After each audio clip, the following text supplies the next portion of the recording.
the third session of the Midrash Rabbah 2.0 for this particular parasha, Lecha. Today we have been talking about the discrepancy in Torah that seems to seems to indicate a contradictory statement, seems to indicate that there is a contradiction in the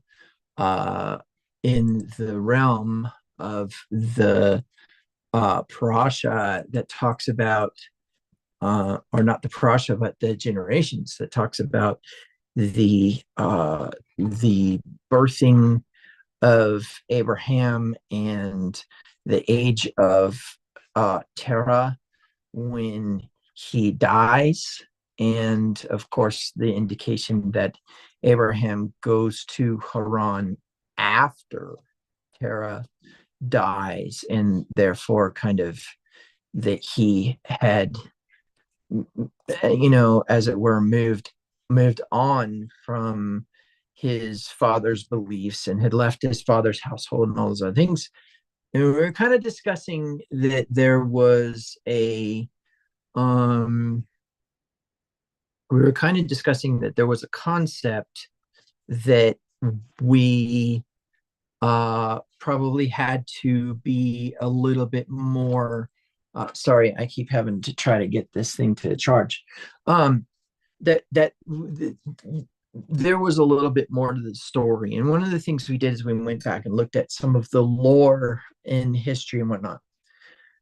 So earlier I had set kind of 3 criteria that were true. That number one, that if you thought of something, then that meant it existed.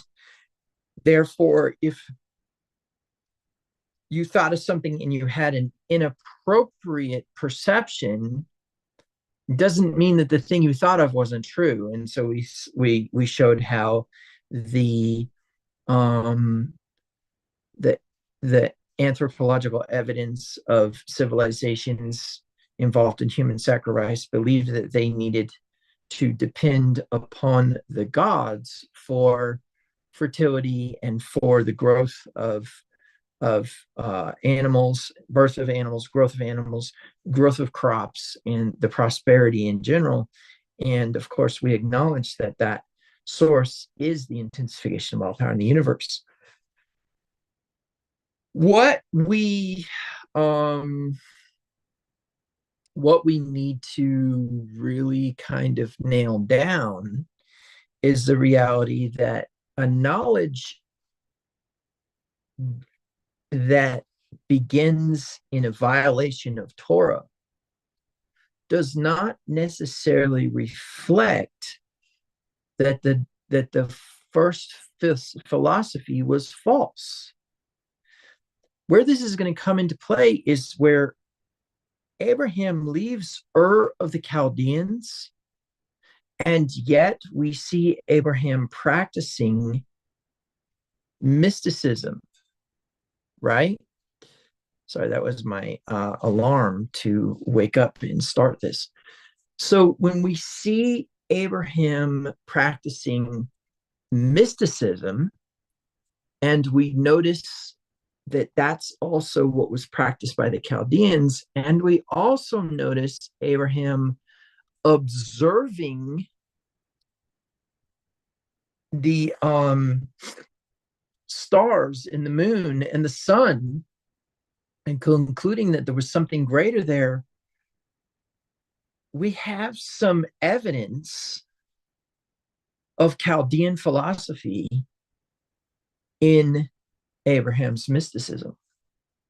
However, once again, we have to go outside of the reality. This will become more evident in the upcoming parasha when we begin to discuss Isaac's life. Okay? But what we need to get into now is the latter part of the parasha, the covenants, because I believe Paula K's last area. Well, she has 2 more, prophecy and covenant. Prophecy and covenant. Okay. So, first of all, I think there's something really important that we need to address, and that is, what is prophecy? Is prophecy a cut in stone reality? No, No, it's a possibility. it's a possibility. It's a, if you continue down this way, this is what is going to happen Okay. type of thing. Okay. So, where Eastern mystical beliefs, including those of Abraham, and Western beliefs differ is in the finality and the concreteness of a prophet's words. So I think there's a couple things that we need to do here. First of all, the reason I'm even allowing this prophecy part in is because of two very important variables. Number one, we're going to discover something about Sarah that's going to become important in all of this. And we're going to discover something about Abraham that's going to become important in all of this. Okay? So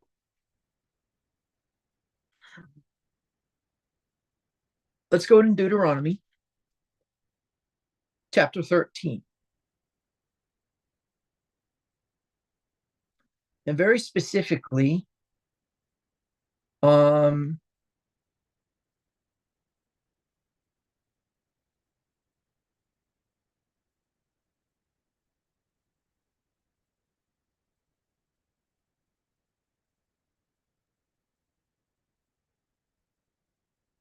verse 8 first. So chapter 13, verse 18. And I will share my screen.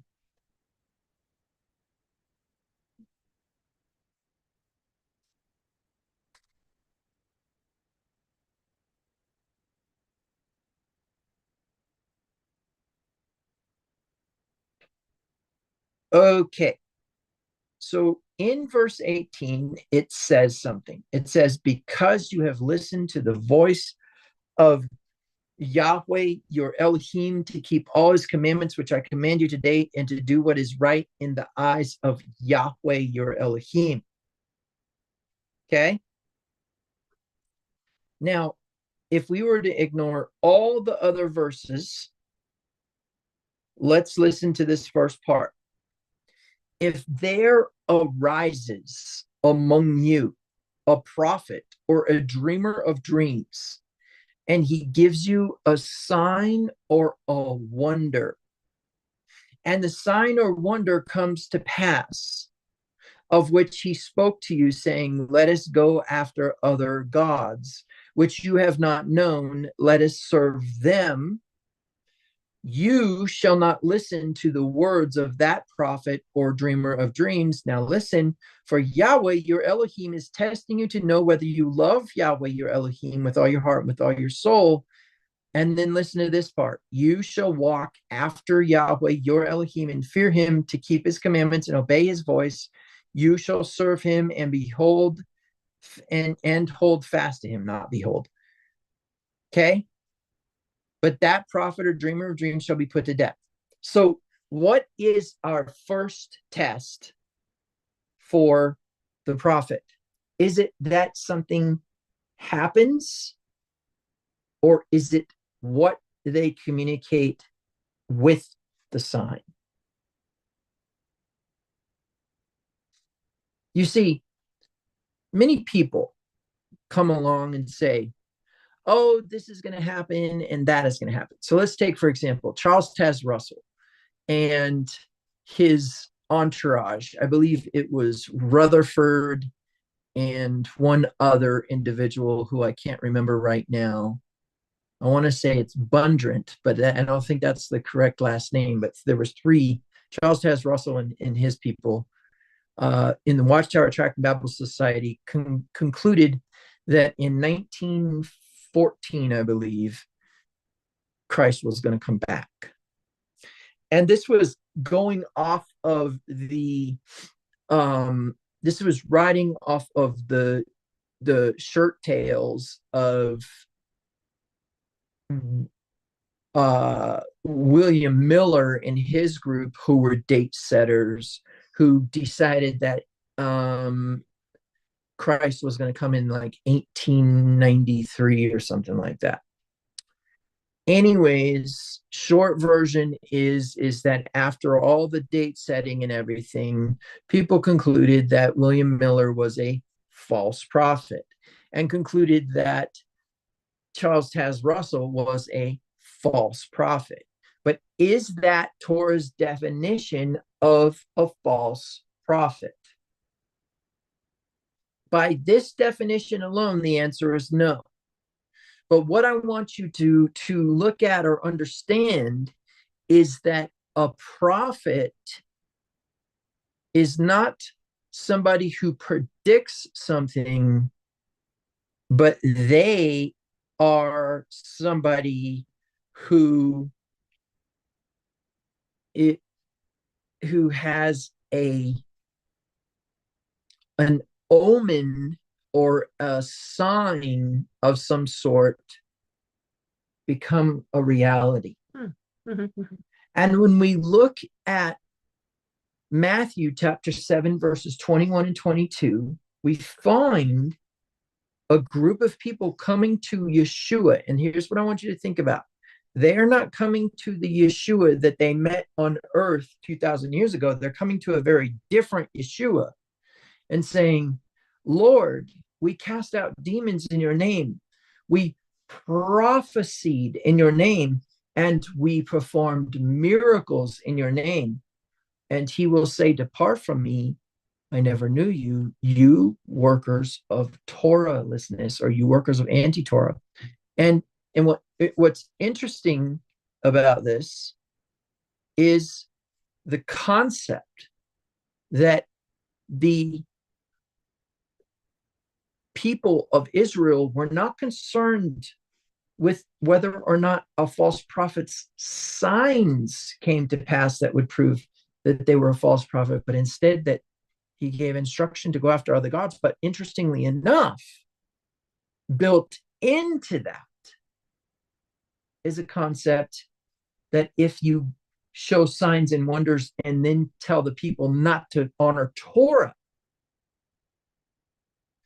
because he says, if you listen to my voice, it doesn't really matter what the prophet says, you'll know the truth. That's what he's saying here in this verse. And so what's interesting is there's no indication here of whether something comes to pass or not, but instead what the instruction is after the sign. Okay? So Yeshua doesn't know the prophet who teaches people that the law has been done away with, even though that he has the ability to heal. Karis College.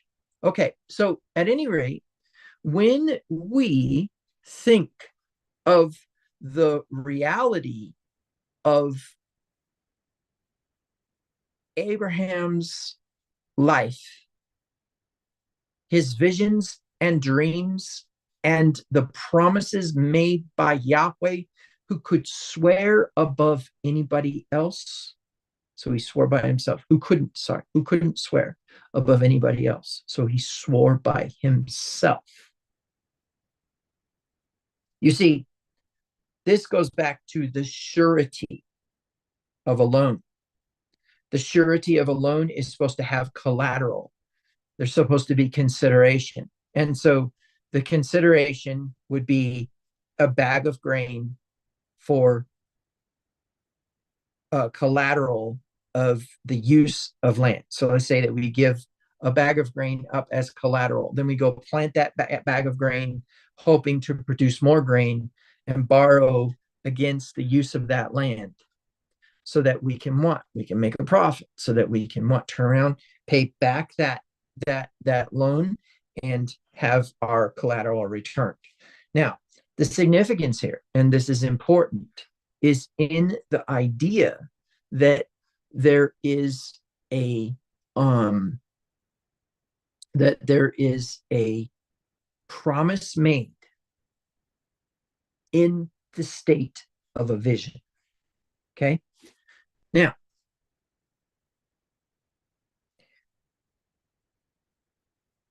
Paul's argument to the Pharisees about circumcision versus blessing and circumcision versus the remission of sin is him basically stating that sin was not absolved through circumcision.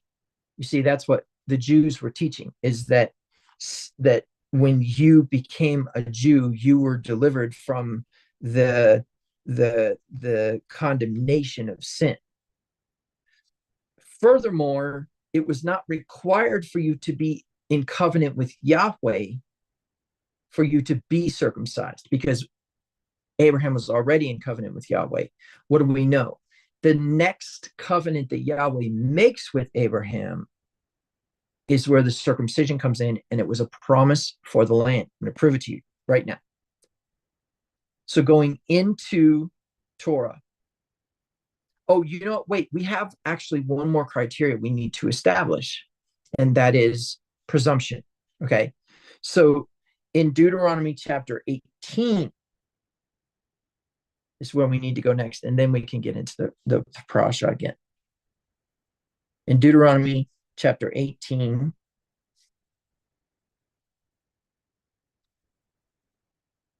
five verses over from Deuteronomy 13, we will see a reference in starting in verse 15 says, Yahweh, your Elohim, will raise up for you a prophet like me from your midst, from your brethren.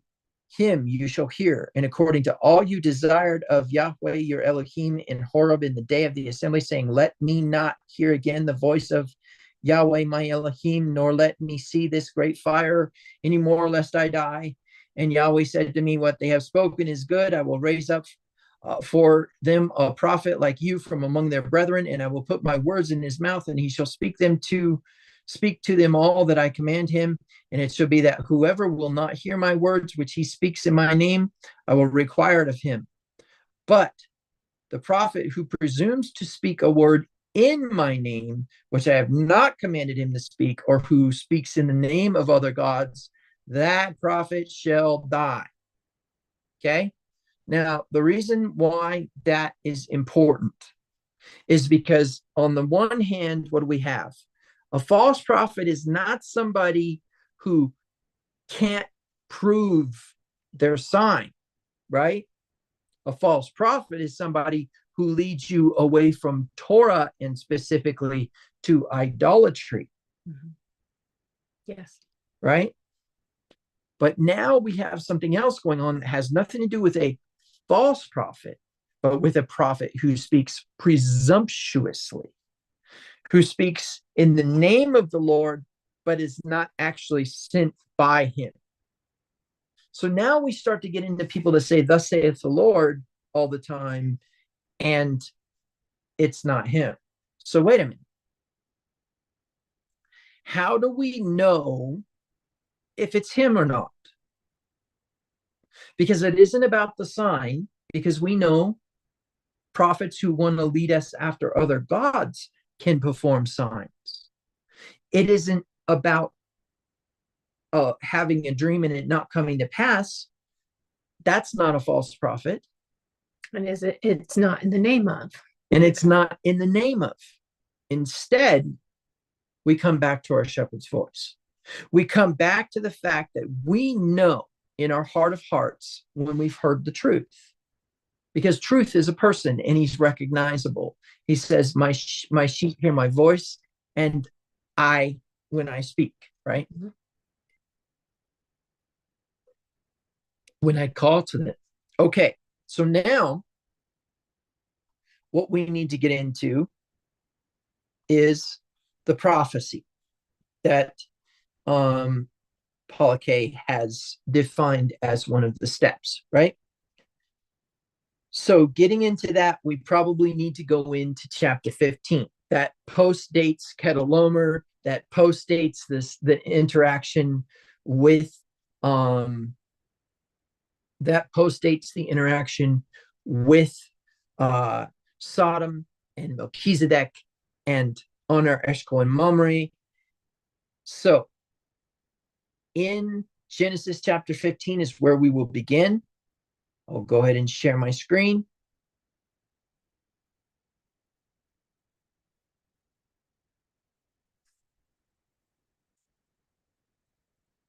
And here we go. All right. After these things, the word of Yahweh came to Avram in a vision. Just for a moment, let me address something. I don't know if I can make this screen any bigger. Oh, I can. Okay. So let me address something really quick. When Miriam and Aaron are gossiping about Moses and his Cushite wife, Yahweh asks Moses and Aaron and Miriam to come to the tabernacle of meeting, and there Yahweh says to Aaron and Miriam, when I speak to a prophet, I will speak to him in a vision or a dream, but not so like my servant Moses, for I speak with him mouth to mouth. Now, I don't have to get into the cause and effect of that whole thing, except to say that we are dealing with prophecy when Yahweh speaks in a vision. And we can furthermore infer that that means that Abraham was in between asleep and awake in what we now know to be theta waves of meditation, or as you're beginning to wake up or as you're beginning to fall asleep. So that's important. Just figured I would throw that out there. All right. So after these things, word of the Lord came to Abraham in a vision. Let's just go look at here in the Hebrew real quick and see if we have anything important that we need to see here. No, not here. All right. So well, I mean, there's plenty of important to see, but not in the in supporting my argument about the Ne'um. Okay, do not be afraid, Abram. I am your shield and exceedingly great reward. But Abram said, O Lord God, what will you give me, seeing I go childless, and the heir of my house is Eliezer of Damascus? Then Abram said, look, you have given me no offspring. Indeed, one born in my house is my heir. And behold, the word of Yahweh came to him, saying, this one shall not be your heir, but one who will come from your own body shall be your heir. Then he brought him outside and said, look now toward the heaven. Here we go, looking at the stars again. Count the stars, if you are able to number them. Oh, the words in the Hebrew here. Watch this. And he believed Yahweh, and he accounted it to him for righteousness. I'm sorry. And he said to him, so shall your descendants be. Now, watch this.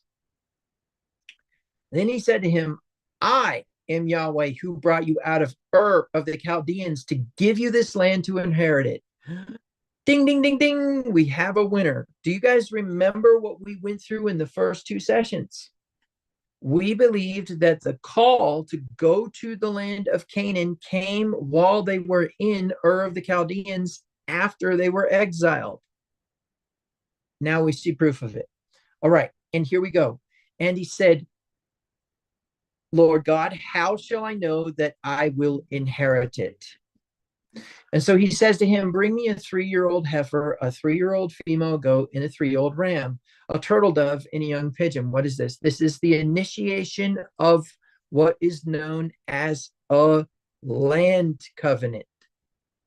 And when the vultures came down and the carcasses drove them away, when the vultures came down to eat the carcasses and he drove them away, now when the sun was going down, a deep sleep fell upon Avram, and behold, horror and great darkness fell upon him. That, my friends, might be important for you to learn and know about. it is called the um it is called the choshek, the choshek, okay? And also that word horror there is the word a ama, ama, terror or dread. 17 times we see it in the King James version of the Bible, but it's from the root word to be terrible or dreadful, from the word ayim. I'm sorry, ayom, and it is basically from an unused root that means to be frightened or terrible. But I propose to you that all of this has to do with trembling, and that this isn't about fear, but is instead about vibration. But you would have to go through and study that out. Mm-hmm. Now, having said that, it says that this horror or darkness fell upon him, right? Then he said to Avram, know certainly that your descendants will be strangers in a strange land that is not theirs, and will serve them, and they will afflict them 400 years. And also the nation whom I serve, or whom they serve, I will judge afterward. They shall come out with great possessions. Now, as for you, you shall go to your fathers in peace, and you shall be buried at a good old age. But in the fourth generation, they shall return here, for the iniquity of the Amorites is not yet complete. And it came to pass, when the sun went down and it was dark, that behold, there appeared a smoking oven and a burning torch that passed between those pieces. On the same day that Yahweh made a covenant with Avram, saying, to your descendants I have given this land, from the river of Egypt to the great river of Euphrates.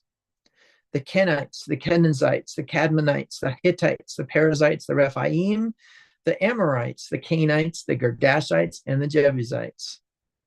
Okay, now before we go any further, what I want to say is this. I don't know if you caught it or not, but you should have noticed that there was actually a reference of what I've been talking about, this adoption concept. Abraham says, by my lifestyle and culture, the one who is born in my household shall be my heir. Which was what? His servant Eleazar, that did not come from his loins, but from one of his servant women, right? But Yahweh says, no, it shall be born of you. Okay? It shall be born of you. Now, the next thing that we need to get into is the concept of the voice that is being spoken of here. When we talk about prophecy, there's two things you need to know. The first one is that it will always come with a choice. I'm going to prove this to you. Going back into verse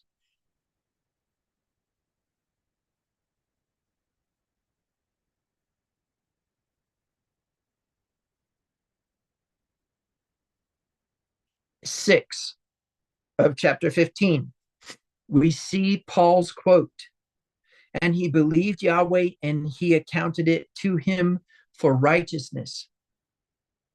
In other words, the faith, which was an action, the faith that which was an action, not a thought process, was what caused the accounting of righteousness to occur. So when we read verse 6, we think it's chronologically related to the promise from verse 5. He brought him outside and said, look now toward heaven and count the stars if you are able to number them. And he said to him, so shall your descendants be. But the truth is the righteousness of Abraham predates this incident. The righteousness of Abraham that was accounted to him, and the belief was the action of leaving Ur of the Chaldeans and arriving at Canaan, as a matter of what? A belief in the relational confidence or trustworthiness of Yahweh in the first place. And so Yahweh takes him down to Egypt, gets him the riches from Egypt, takes him into the incident with Kedorlaomer, and gives him rulership over the land of Canaan as a king, and then takes him through the whole experience of living in the land of Canaan as a king. That was the equal distribution of Yahweh's wealth as a Hebrew and as a rich man distributing to the poor. And the proof is in the fact that it had that when we are in the righteousness of God, we are not talking about money. We are talking about the light. And the proof is in the fact that when Abraham goes and rescues Lot, Abraham takes an army of guerrilla warriors with him, similar to Navy SEALs, and they disarm and immobilize the Kedorlaomer alliance.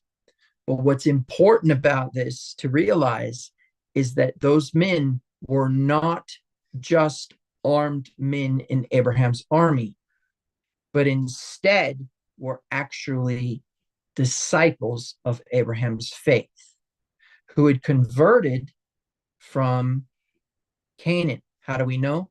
Because he did not leave with that many when he left Haran. They were added to him while he was in Canaan, which means Abraham was an evangelist, but not how you would think. Abraham demonstrated on a regular basis his power and his authority, and on a regular basis was a judge in the land. And people wanted his wisdom, and people wanted the power that he exhibited. Mm-hmm. That was an upgrade from being a chasdim. And in a little while, we are going to really jump into that. But this prophecy seems to reflect what happened to the children of Israel in Egypt, except for one problem. And that is that he says, know certainly that your descendants will be strangers in a land that is not theirs, and will serve them, and they will afflict them for 400 years. Here is the next logos versus mythos. How long were the children of Israel in Egypt?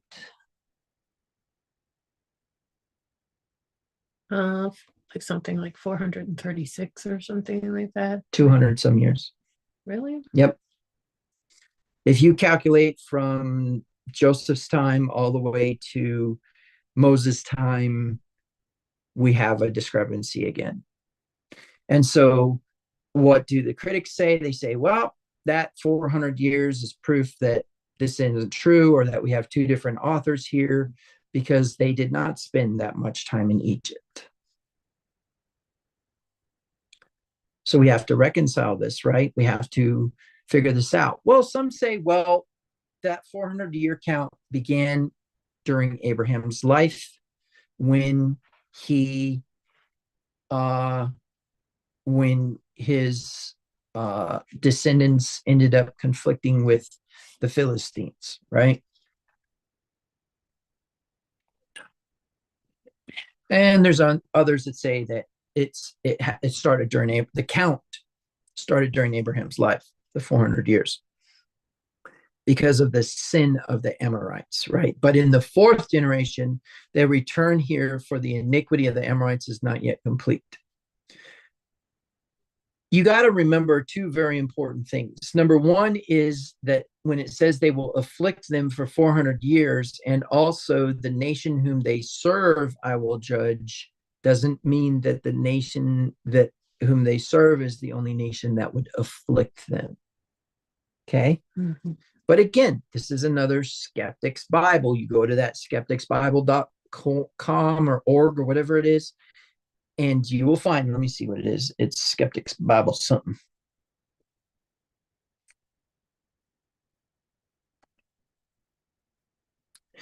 Skepticsannotationbible.com is actually what it is. And basically it says God is not the author of confusion. And then if you click on the word contradictions, it will give you all of the contradictions in the Bible. When was heaven created? Who created heaven and earth, et cetera, right? And it goes through and just kind of rips up your Christian foundations. And if you don't know how to tap into the mythos, it will tear you a new one, and you will not be able to get through it. You will not be able to get around the fact that there are contradictions in Torah over and over and over and over and over again. Okay? So, why is this important? Because we are about to get into something that doesn't make sense, and that if you don't have the right understanding, you will not get. And here it is in its simplicity. We're jumping into Genesis chapter 16.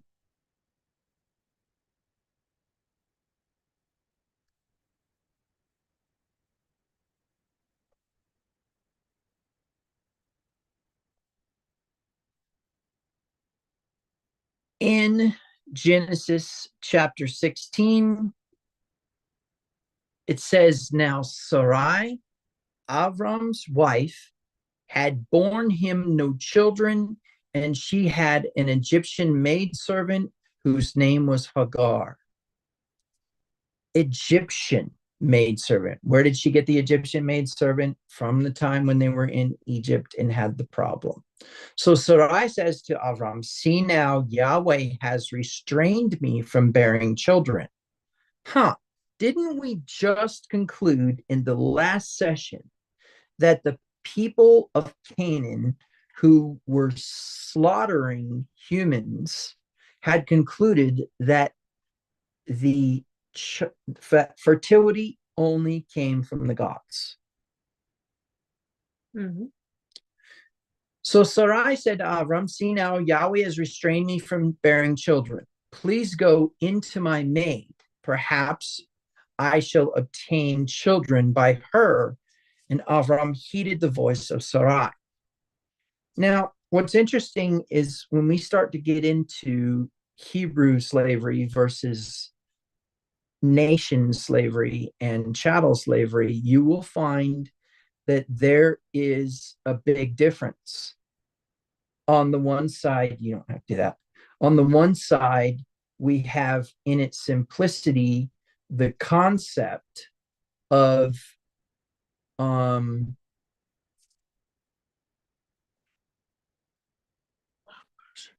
we have the concept or the principle of people ownership, but on the other side we have indentured service. There are a lot of people who say that Abraham was a slave owner and that was just normal practice, but then we have to conclude then if it's good for the goose, then it's good for the gander, and we can still have people ownership to this day, and that we can still have a that we can still have that as something that God approves of. Or we can conclude that part of the social injustice that Avram had come to a conclusion about in Ur of the Chaldeans as a city, not as a philosophy, was human dignity. Okay, so now getting back to this, then Sarah, Avram's wife, took Hagar, right, her maid, the Egyptian, and gave her to her husband Avram to be his wife. After Avram had dwelt 10 years in the land of Canaan. Ooh, that's a very interesting timeline marker, isn't it? Mm-hmm. But we have something very interesting going on there. So he went into Hagar, right?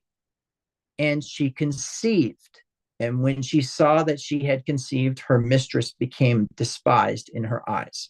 Now, we're not going to get caught up in this mess, this little for lack of better words, political mess that happens right here. More what I'm interested in is the part where it says Abraham heeded the voice of Sarai. Now, what I want to do really quick is ask the question. When Adam sins and eats of the fruit, Yahweh tells him that he had listened to the voice of his wife. Now, we've had some deep midrashes about the purpose, and we've also concluded that Eve was not walking in unrighteousness per se when she gave the fruit to her husband because of what was going to happen to Adam if he continued down the road he was on. In other words, she gave him something to interrupt his course. The context is that Adam was listening to the desire or teshukah of his wife. Okay? Now, where this becomes important is the difference between a stable and unstable vessel. But we get a hint to something very important in this parasha. Yahweh tells Abraham, the descendant who comes out of your loins will be the one who will be heir. And Ishmael is born. Covenant complete. Promise complete. Correct? Mm-hmm. Not according to the rest of the scripture. So what voice was Abraham listening to? You see, this is where Quran and the Bible, or Quran and Torah, depart from each other. Quran claims that Ishmael went on to be the heir, which would have made sense, right? However, there's something not being taken into consideration, and it is the most powerful element of proof that Torah cares more about women than men, and that Torah is more attached to the desires of a woman than it is to a man. Because why would it matter that Hagar was the one who birthed the heir? Some say, oh, well, it's because she was a servant, right? She was a slave. She was not freeborn. Oh, really? You want to go like that? Because I can tell you right now, that is some dark philosophy. The idea that it was because she was not Hebrew born is hogwash. Abraham was a Chaldean. Sarah wasn't Hebrew born. No. And here's the crazy part. Sarah was something else too, wasn't she? She was Terah's daughter from a different woman than Abraham's mother. His half-sister.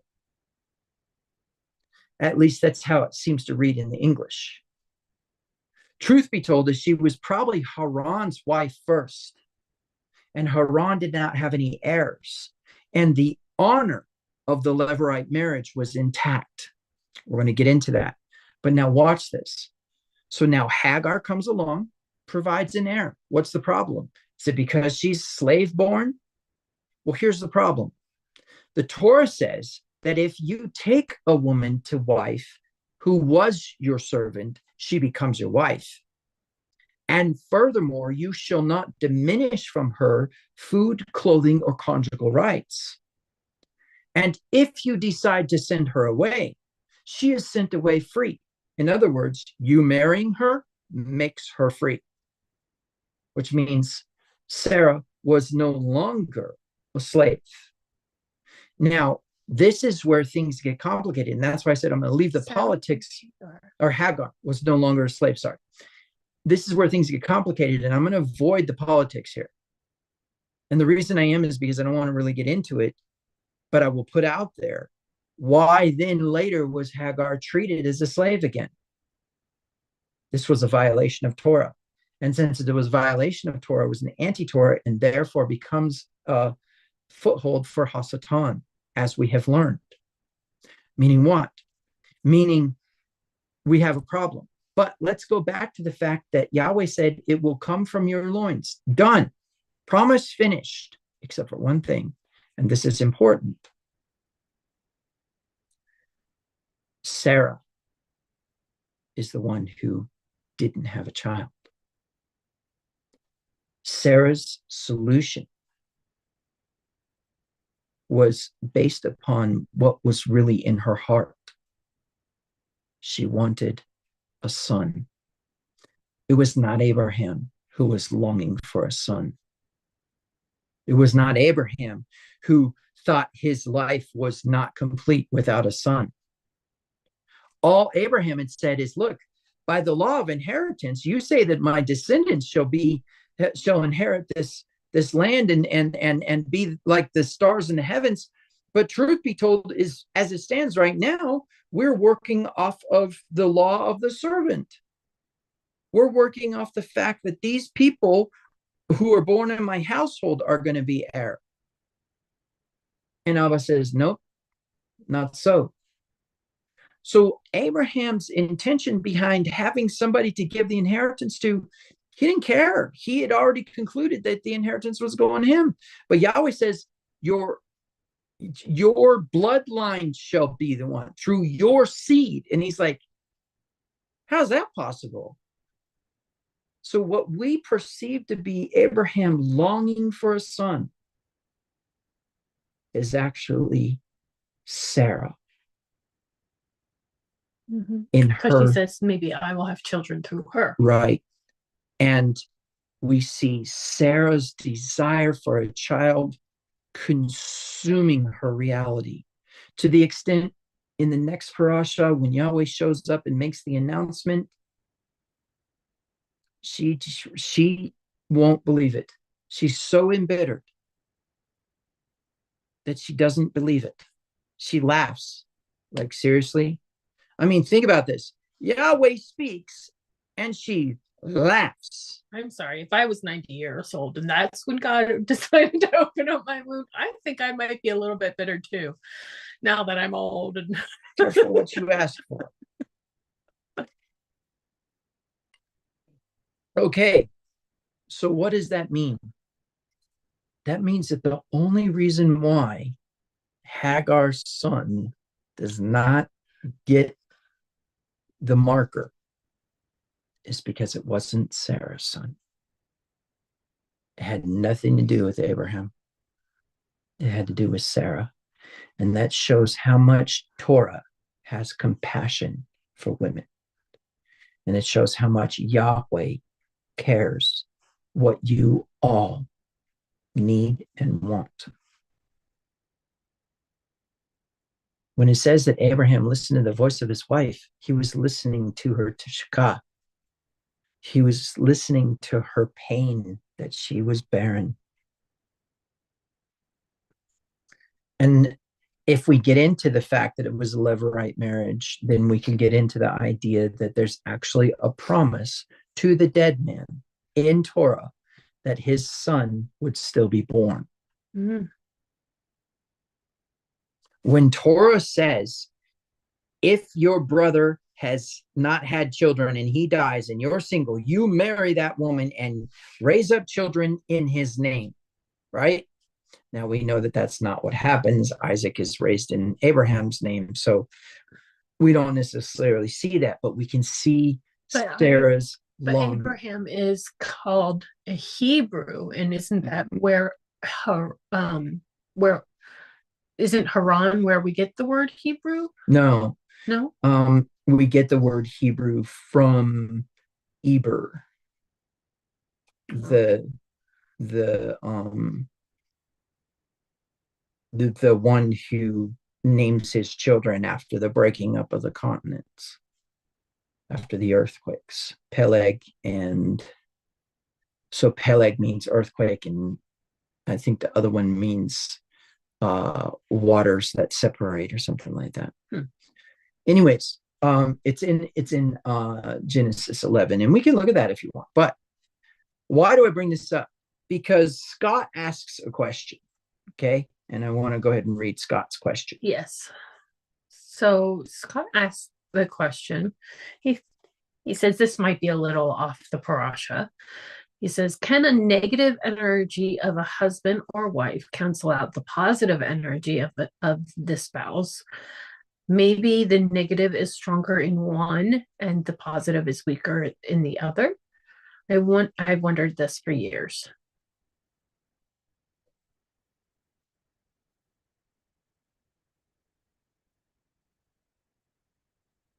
If there is any light in a circumstance,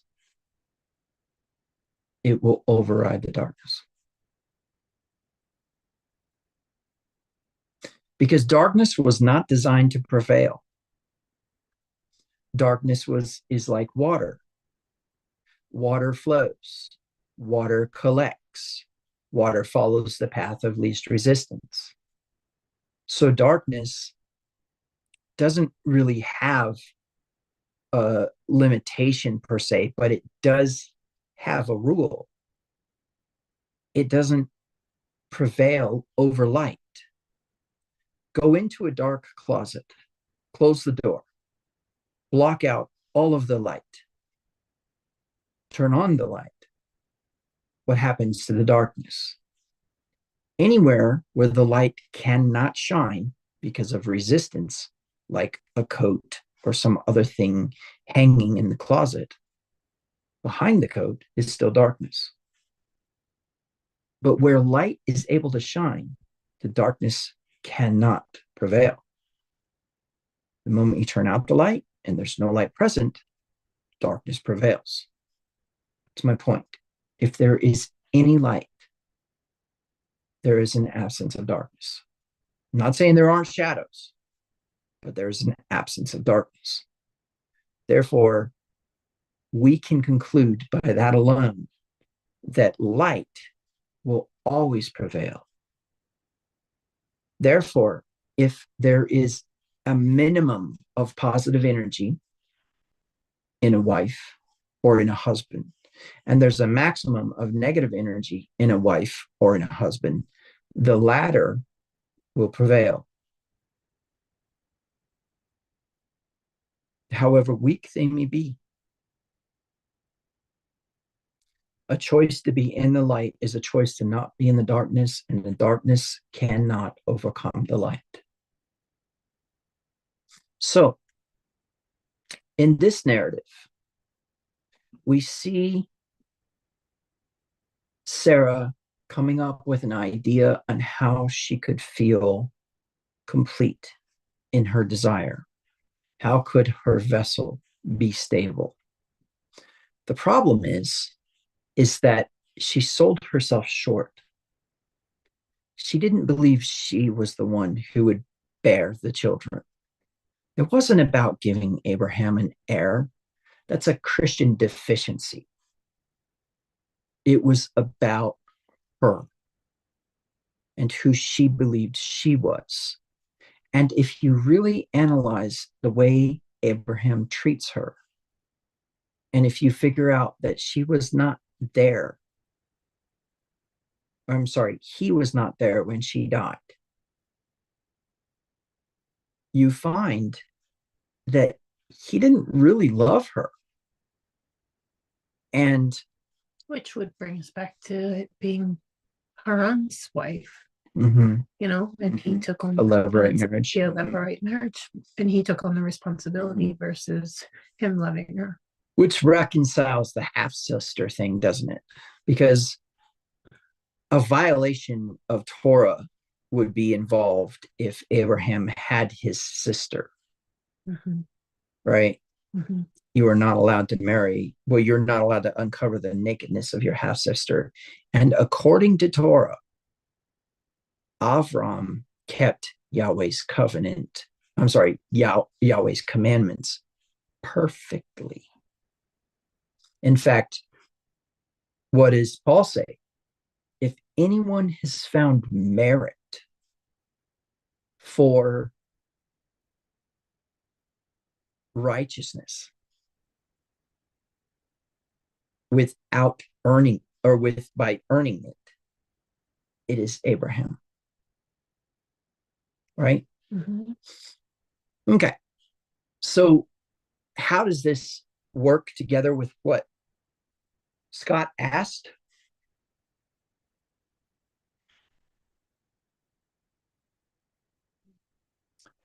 I believe there is a deep truth present in the level of compassion and love and mercy that Yahweh has for the woman. Present in Genesis chapter 3, verse 16, in Genesis chapter 16, verse what? 1, in Genesis 17, 18, I believe it is. Let me take a look real quick here.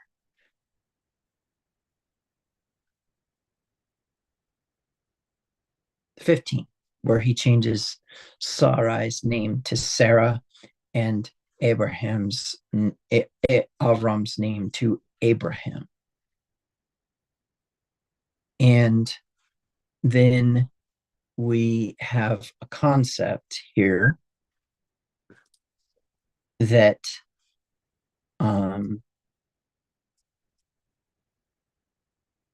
in verse 16 of chapter 17, and I will bless her and also give you a son by her.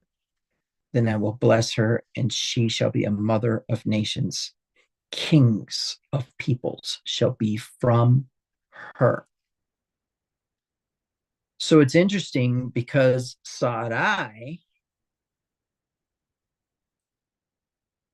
in the Hebrew, in fact, I will go ahead and I will show you this. Um,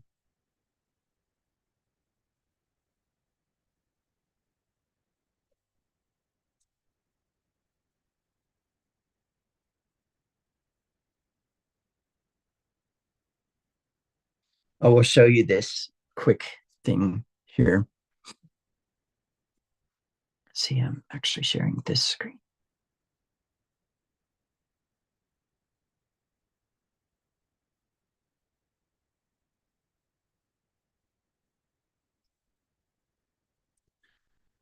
So this is the root word,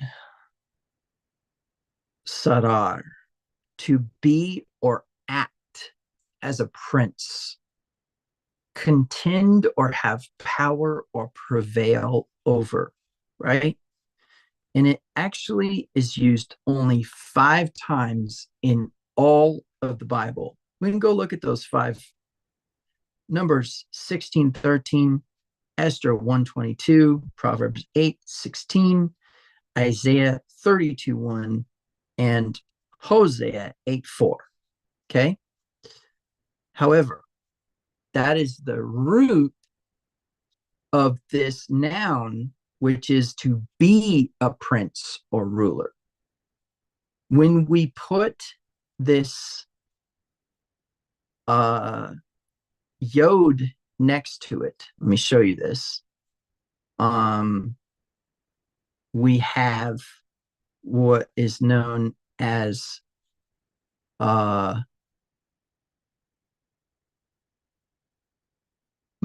that's not the direction I was hoping that this would go. Let's see if I can. Yeah, no, noun, proper name. So they're just saying, oh well, this is a name, but we need to kind of look at the mystery behind the change, right? So on the one side we have the sarai or sari. Sari is actually how you would pronounce this, or sarai. Um, let's see. We have a yod, right, in the name. But after the renaming, we have a hey. So what is the difference between the yod and the hey? Look at this, how ridiculous this is. You go into the Strongs and it just says princess, right? Original name of Sarah, the wife of Avram or Abraham. Sarai is used 17 times and is all references to Avram's wife, right? But when we go into the mystery here, we start to talk about the concept of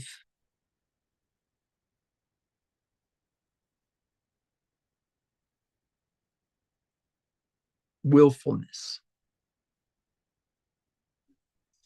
So, in the teaching the responsibility of the bride, we begin with the yod on the right hand in the word yakal, which is willful or able. Okay. Then, as the yod moves into the center, we have kaf yod lamed or keel, which means one who is bound or a prisoner. And then we move the yod to the other side of the kaf lamed, and we have what? Door for bride. No, vessel. Vessel. Now, let's say that we look at how this works. Sarah starts with the yod in her name and gives Avram Hagar, which turns into a conflict because Hagar, instead of providing children to Sarah, receives Abraham's love and connectedness. Sarah becomes jealous, right? Or bound, right? Becomes locked into this political thing that occurs. But then we see her move into the state of a vessel. How do we know that? Because there's a point in time where she sends Hagar away, but then she receives her back. In other words, she's just going to allow it to flow. So she goes from willful, giving Hagar to Avram, bound in bitterness, and then transitioning to a vessel that will just allow things to flow. And what happens?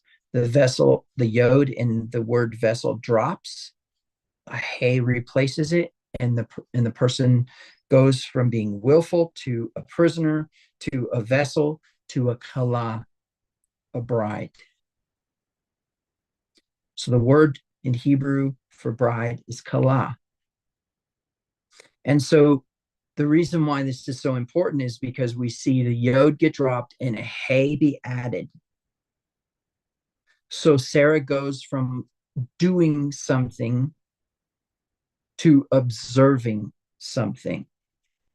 And when we know in the concept of quantum mechanics that an observer is a very important position. Now, I know that there's a lot of challenges to that concept, but I'm going to propose to you that this is a matter of mythos versus logos. Light and its obedience to humans is a very real thing.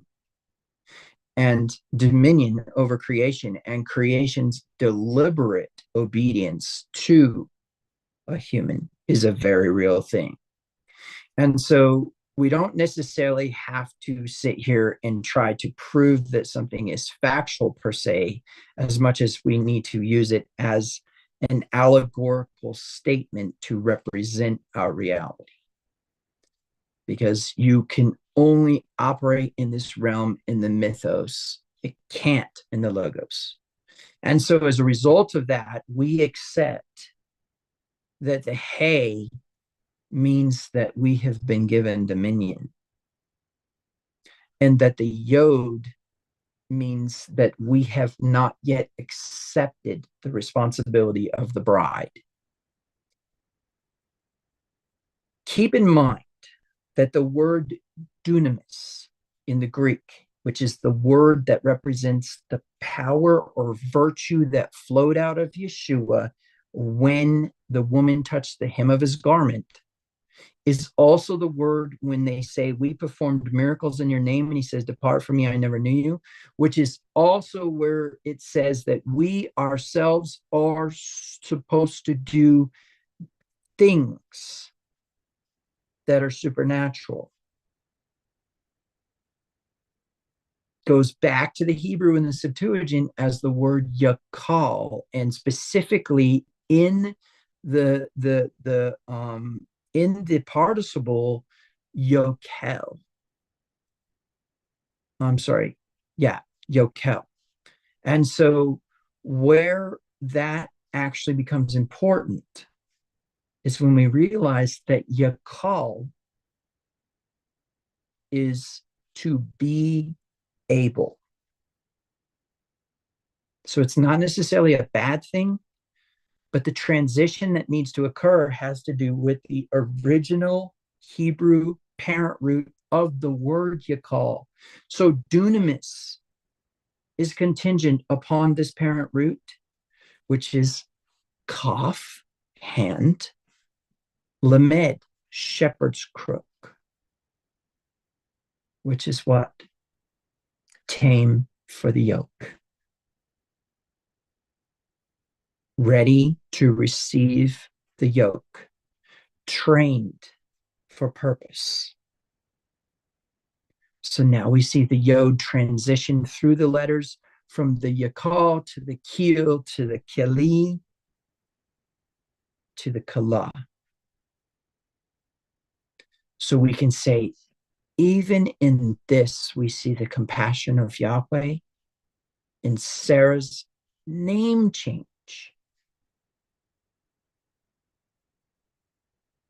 Who else received a yod in their name at that time? Avram, to Avraham, the father of all who believe. A yod or hey? Hey. Hey. Hey, sorry. I was thinking hey in my head. You guys just couldn't see that.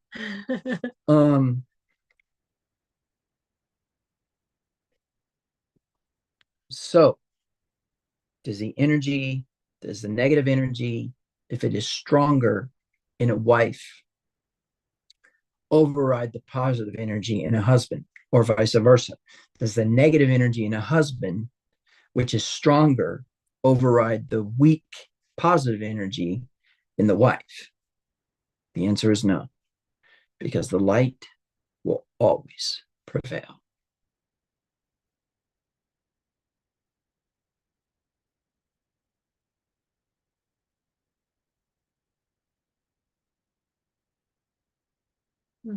Thoughts?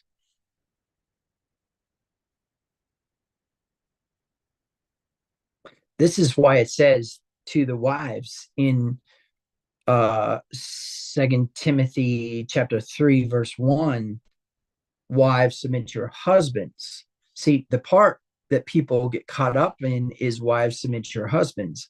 But what they miss is the part where it says, if the husband is out of order, you will win him back to Torah without words. Why? Because you're demonstrating the process.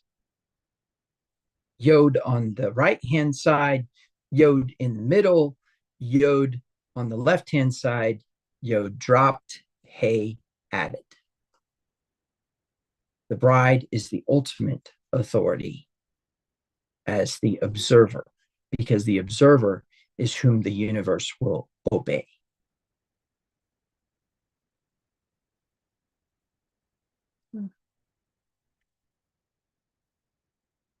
That's pretty significant. Why?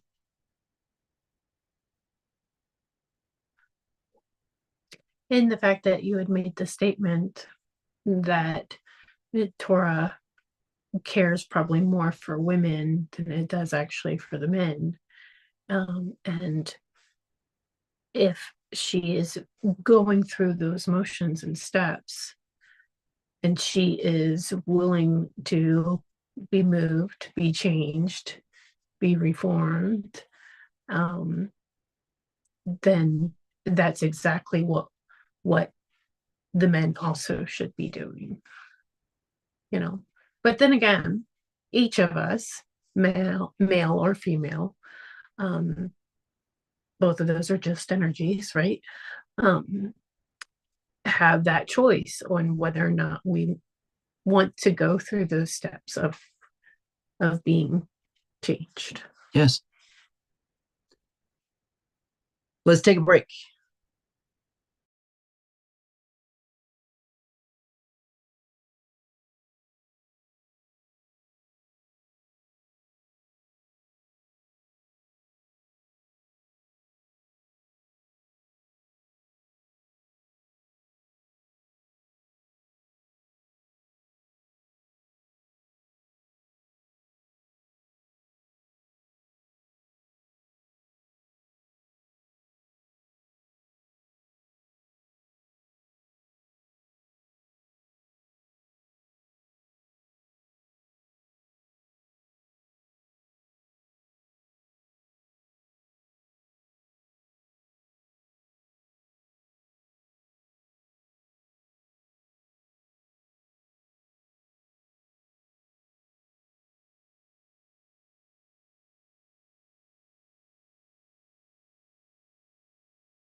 Okay. So I think that answers Scott's questions. Are there any other questions? I don't think so. Should we see about getting into the rabbi's nugget? Ooh, the rabbi's nugget now. The sun is about to set. So anybody who's staying late, this could be special. But I am, even though that I am tempted to stop broadcasting and only give it to those who showed up in the Slack channel, I think I'm going to just kind of be merciful this week, and we will put it forward. So, what is Rabbi's Nugget? Rabbi's nugget says, what does this week's parasha, creation, the flood, Omer, and the 10 days of awe have in common?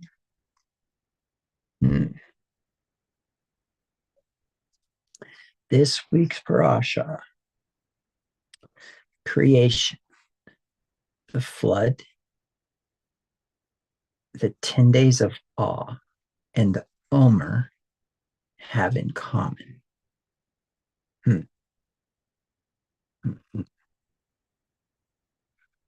What do you think? I know you were looking up a specific word in the Torah portion, and it had a lot to do with the flood. But what it has to do with the Omer and the 10 days of awe, I couldn't tell you. And I'm not sure what that word was. So that you were looking up earlier this week. All right. Well, yeah. So, first of all, what we need to do is we need to talk about the Jubilee. Okay. And that is going to be in Leviticus chapter 26, I believe. Is it 26? Or is it 25?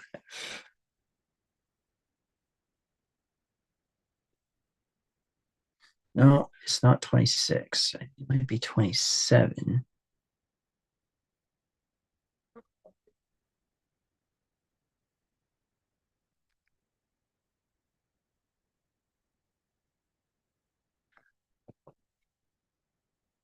Yeah. Okay. So it is actually in 27, I believe, verse 23. I don't think that's actually the first usage. So let me go take a look here real quick. Yeah, right there. Hayovel.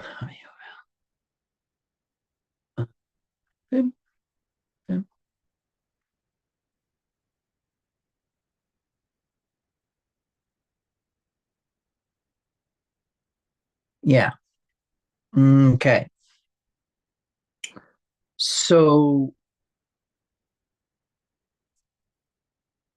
this verse talks about the valuation of lands. This is going to be in Leviticus 27:23. It talks about the valuation of land. And so what I need to do is go ahead and share this with you guys.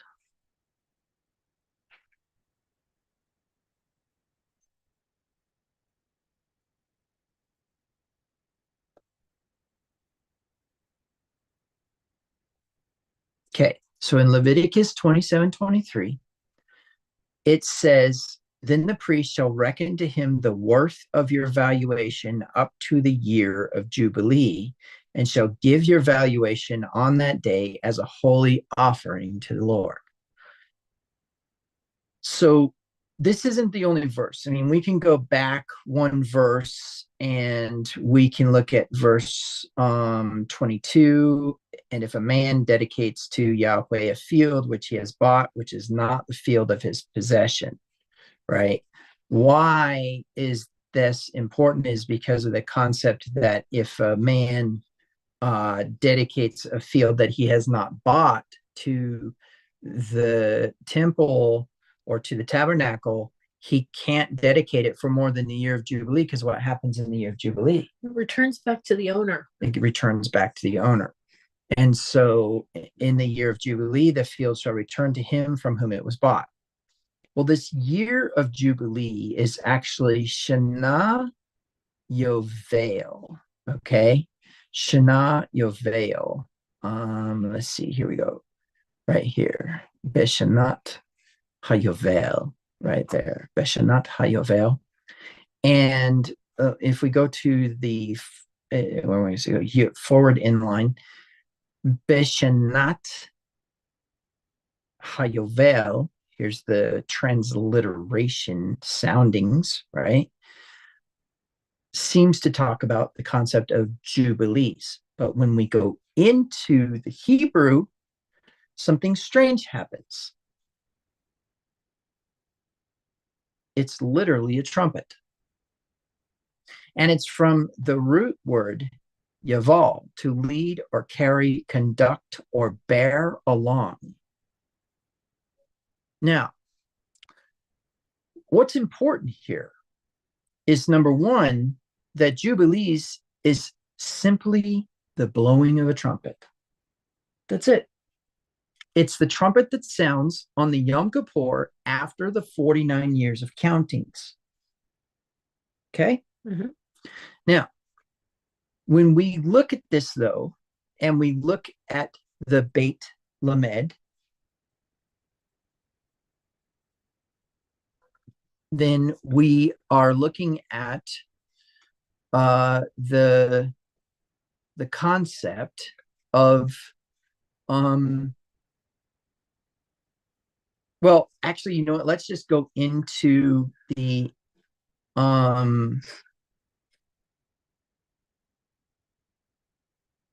don't know if I have that installed on this tablet. Hold on a second. Let me check. Do I have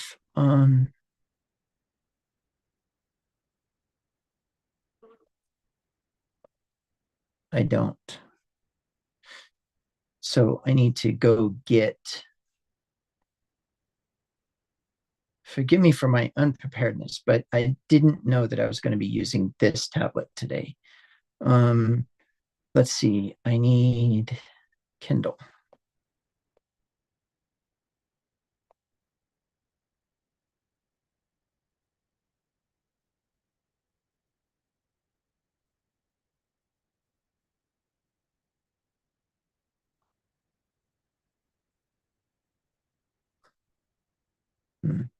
That's not going to work. Okay, I'll have to do it on my. I will have to do it on my phone.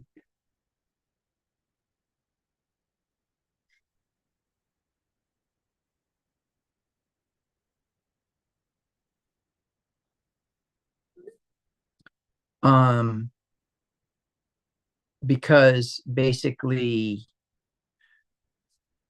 oh, I don't have the ancient Hebrew lexicon of the Bible installed on my or on this other tablet.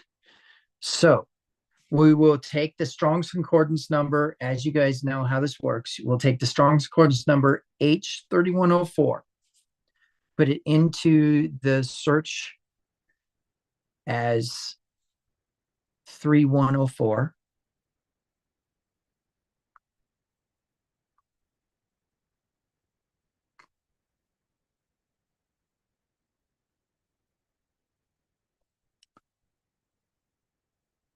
And it literally is Yovel, a instrument of flowing air to make a sound, also the horn of the ram as used as a trumpet.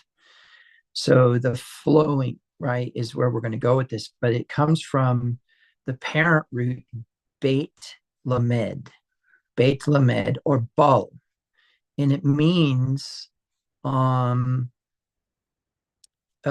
a concrete, it is a stream, okay, of flowing of any substance. And the action is to flow. The abstract is trouble, okay? or adversity in the sense of a hindrance of flowing. Okay. So the concept is um, to come to nothing when effort is given. And the principle is obviously in the sense of the Jubilee being a coming to nothing. In other words, all property is returned. There is no more debts. There is no more imprisonment. There is no more servitude. Okay. This Beit Lamed pictograph is not defined, but we could conclude that the Beit being the tent and the Lamed being authority is that this is the concept of the tent having authority over all other authorities. Mm-hmm. Okay. Where this becomes important is that the word Jubilee, the 50th year, is connected to the flood. I will show you how.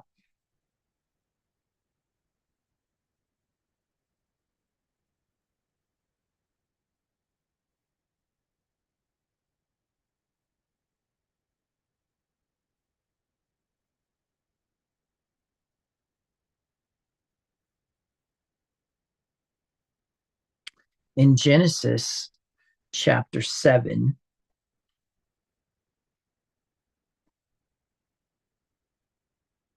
I believe it is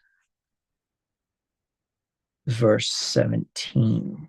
Now the flood was on the earth 40 days. And here we have the context of 40 days being how long the flood was on the earth. But look at the word for flood. I'm sorry, ma bul, from the root word yaval, in the sense of flowing, right? The flood flows, and so it just gets the mem added to the Beit Vav Lamed, meaning flowing. That's all that the flood was actually called, was a flowing. But it was on the earth for 40 days and 40 nights. Well, where are those other 10 days reconciled for a full counting of the Omer?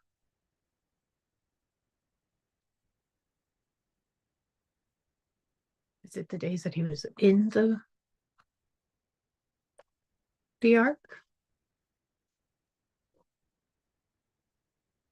There's another place where there's 10 days.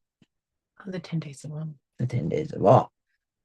So now we have the Jubilee, the Yovel, connected to the flood, the Mavul, 40 being the flood, 10 being the days that we arrive at Yom Kippur from the first of the seventh month, which is the blowing of the trumpet in the 50th year after the 49 Shemitas, which is similar to the counting of the Omer, which is 40 days plus 10, which consequently we have Yeshua ascending during the counting of a Omer on what day?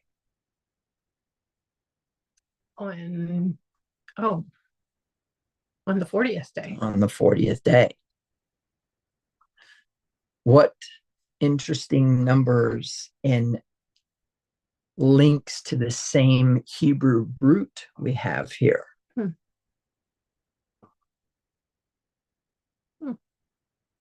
That's pretty cool.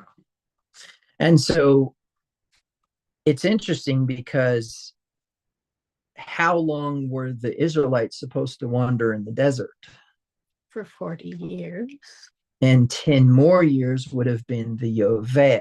Mm-hmm. And so if we could find somewhere where there were 10 years lost or gained in some way, we would find the Yovel in the walk in the wilderness. Oh, but it gets even better because we also need to ask the question, is there any concept in Abraham's life concerning the Yovel or the releasing of servants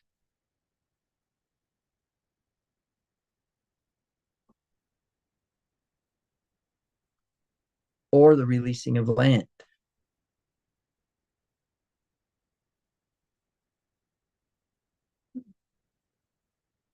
Remember. Hmm. Well,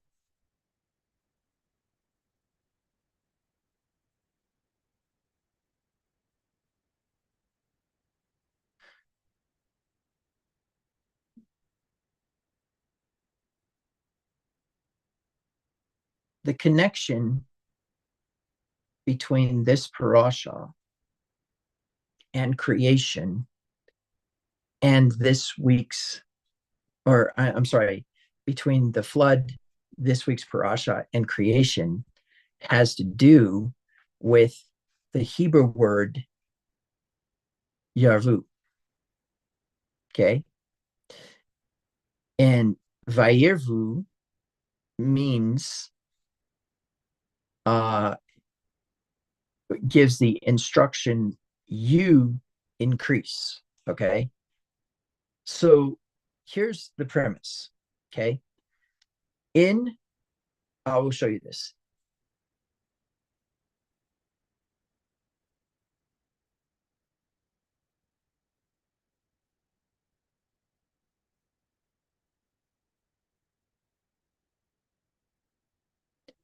In creation itself, in Genesis chapter 1, verse 28.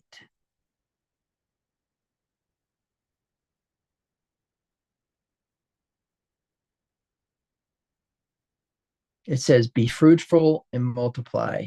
And here's that word, uravu. Okay. Uravu, from the root Rabbah, which means to become great or become many or become much or become numerous. And then in Genesis chapter 7, it says that the mavul, or the jubilee, or the flowing in the present tense state, increased.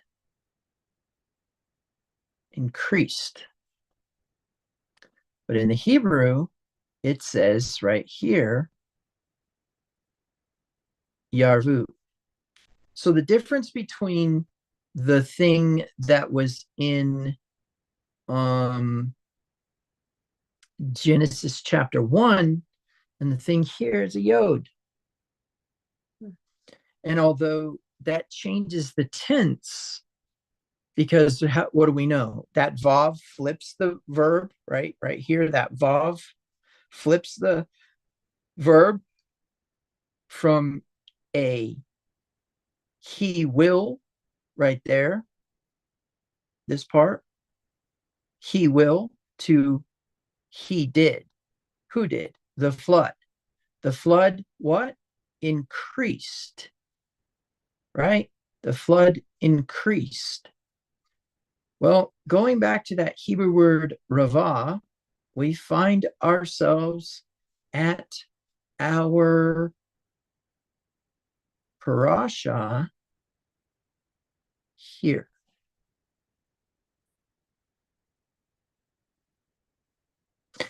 And after these things, the word of Yahweh came to Avram in a vision, saying, do not be afraid, Avram. I am your shield and your exceedingly great reward.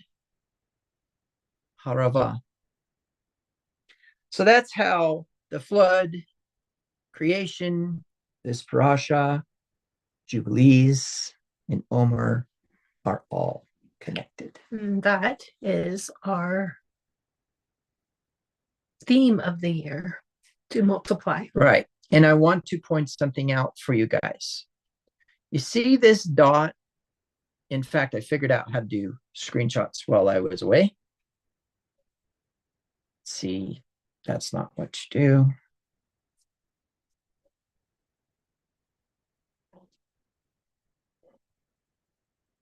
Almost got it.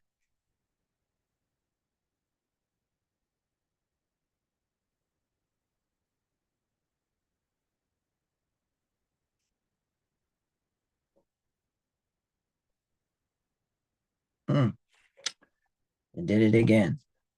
Maybe I didn't figure out how to do screenshots. I was going to try to make it big for you guys. So let's talk a minute about the hard versus the soft. So in Hebrew, when you are going to pronounce a Hebrew word and it has a bait in it, and it is at the beginning of a syllable, it will always begin in a hard sound. Okay. But if it is at the end of a syllable or is the second syllable, I'm sorry, if it is the second to last syllable, it most likely will be hard as well, which means Rabbah, not Rava, is how you would pronounce that word. Now, where this becomes important is in what's actually happening that causes the letter to become hard, is it's doubled.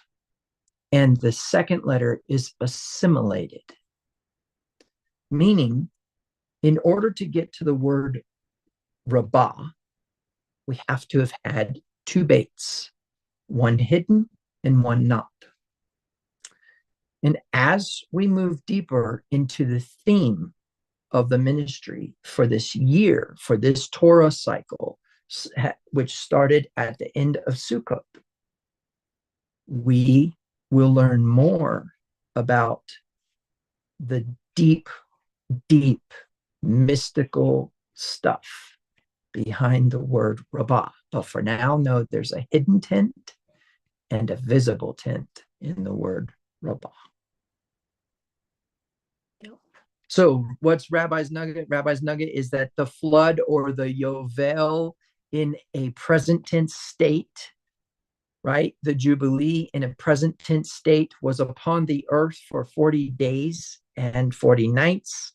And the next 10 days coming to Yom Kippur created a Jubilee or an Omer. And of course, we know during the counting of the Omer, Yeshua rose on the 40th day.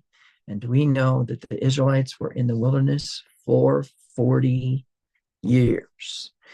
And all of that is that the Yovel increased upon the earth. That was our word in the parasha last week and this week. Now, I believe that there's one other place that that's located, and I believe that is in 12, correct? I think so.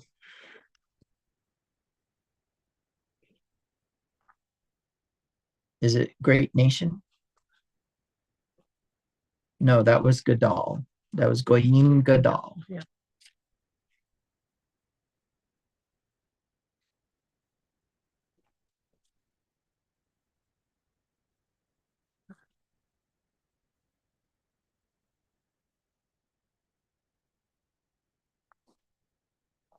Mm-hmm.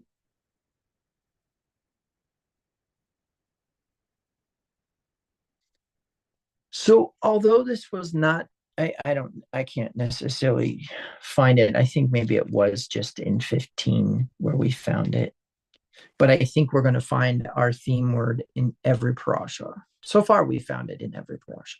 But the premise is I think, okay, so let me say this. This was by no means a deep dive into Abraham. There are documents. Oh, pause for a second. It's in 16, verse 10. Uh-huh. And when he makes the promise to Hagar. Yeah. And in 17, verse 2.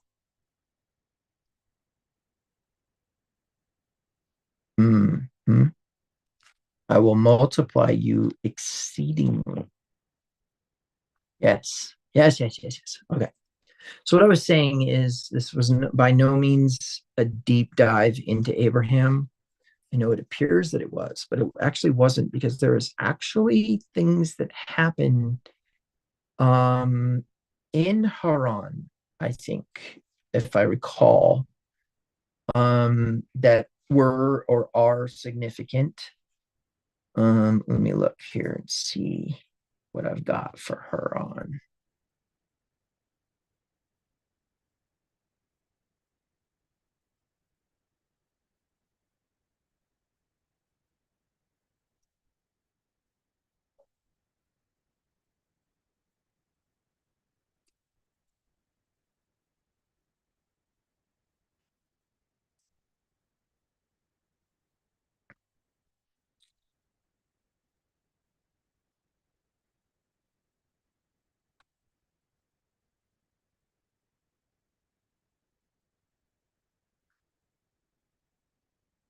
Do you have anything to add? Well, I just wanted to, I wanted to, while we were on our extended break, um, I was really contemplating the fact that we see in chapter 11 that her Avram's father stops in Haran. Now, is it any coincidence? And I don't believe there are any coincidences that um, his son's name is Haran, and the place that he stops is Haran, and there he dies is in Haran. And I really kind of was looking at the fact that he he stopped because of the death of his son, and he named the place where he stopped his son's name. Um, it doesn't say that he named it that, but that's basically what it's kind of what I see in there is that he stopped because of a something that hurt, of a wound that hurt, and that we're not promised that there aren't going to be hardships and there aren't going to be hurts and there aren't going to be wounds, but it's how we accept the things that have happened to us, like the death of a child, as horrific as that is, like an illness of a spouse, or the loss of a loved one, or divorce, or all the number of things that can wound us. Does that stop us from our purpose? Because the promise is that all things, all, not just the good, but all, even the horrific, even the bad, even the ugly, all things are made for our good for those who love the Lord and are called to a purpose. Um, and that purpose sometimes is found in those awful and horrible events in our lives. And does it stop us? Does it literally kill us? Does it prevent us from actually living out our purpose and following through on the instruction? Or does it cause us? And there's going to be those who it stops, and there's going to be those who it propels them to continue on, to live out in that purpose.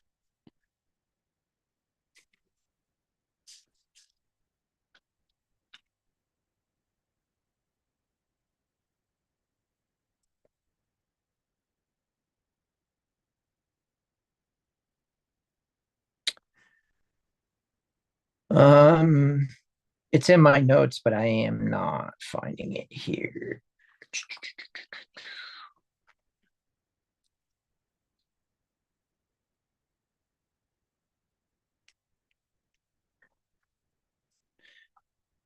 So one of the things that we kind of conclude about Haran, because Torah begins the story in Haran, not Ur the Chaldeans.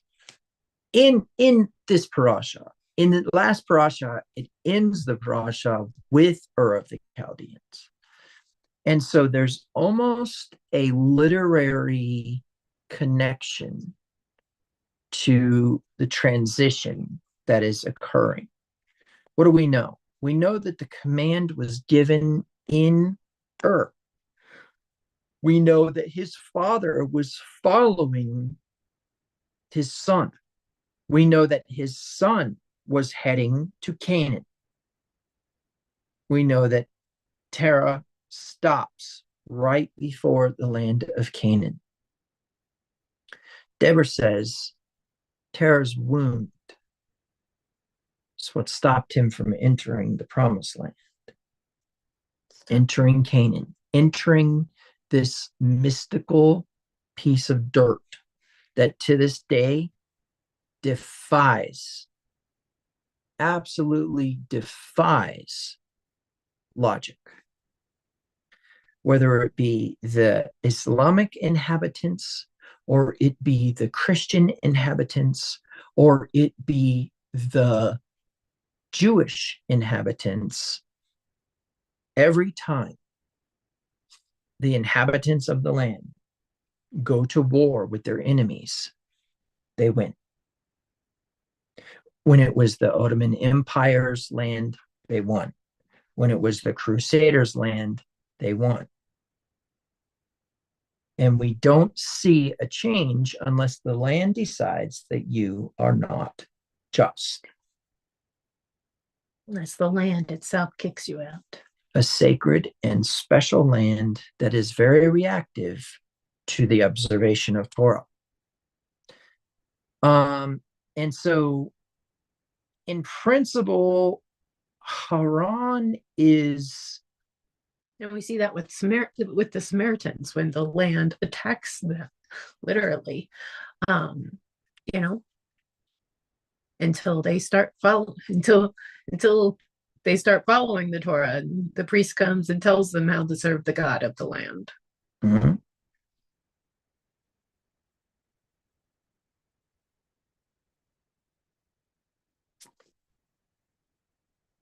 Haran is a limitation for Abraham to overcome as a generational visitation, which is why it says, leave your generations. Okay, enough said. Well, 3 solid sessions of Midrash for today's Sabbath, and a lot of information to digest and think about. Thank you for your questions and for your statements. Paul K., thank you for your outline, and I appreciate the comments and questions